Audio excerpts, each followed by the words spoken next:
சீமான் ஏன் காரைக்குடி தொகுதியை தேர்ந்தெடுத்திருக்காரு அப்படின்னு பார்த்தோம்னா, ஃபர்ஸ்ட் காரணம் சிவகங்கை மாவட்டத்தில் இருக்கிற அரணையூர் தான் சீமானோட சொந்த ஊர்.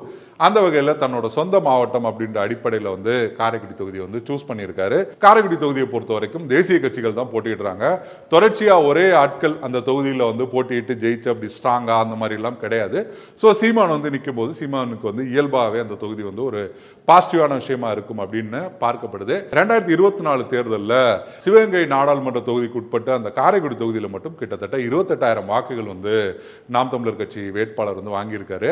சீமான் நிறுத்தின ஒரு வேட்பாளரை 28,000 ஓட்டு வாங்கினா சீமான் எவ்வளவு ஓட்டு வாங்குவார் அப்படின்னு இப்பவே அங்க இருக்கிற நாம் தமிழர் கட்சியோட தம்பிகள் ரொம்பவே ஆர்வமா வேலை செஞ்சுட்டு இருக்காங்க. சமீபத்தில் காரைக்குடி தொகுதியில தான் அவங்களோட அந்த மாவீரர் தினம் கொண்டாடப்பட்டது. அதுவுமே மிக பிரம்மாண்டமான ஒரு கூட்டமா தமிழ்நாடை திரும்பி பார்க்கிற அளவுக்கு தான் இருந்தது.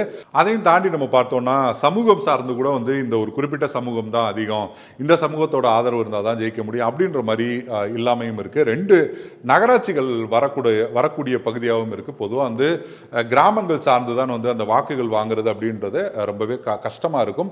காரைக்குடி தொகுதியை பொறுத்த வரைக்கும் காரைக்குடி நகராட்சி, தேவகோட்டை நகராட்சி 2 நகராட்சி வருது. ஸோ நகர்ப்புறத்தில் நமக்கான ஆதரவு இருக்கும் அப்படின்னு சீமான் விரும்புறாரு. முந்திரி திராட்சை முழுசா இருக்கு. ஆச்சி பாயாசம் மிக்ஸ், ஒன்று வாங்கினால் ஒன்று இலவசம்.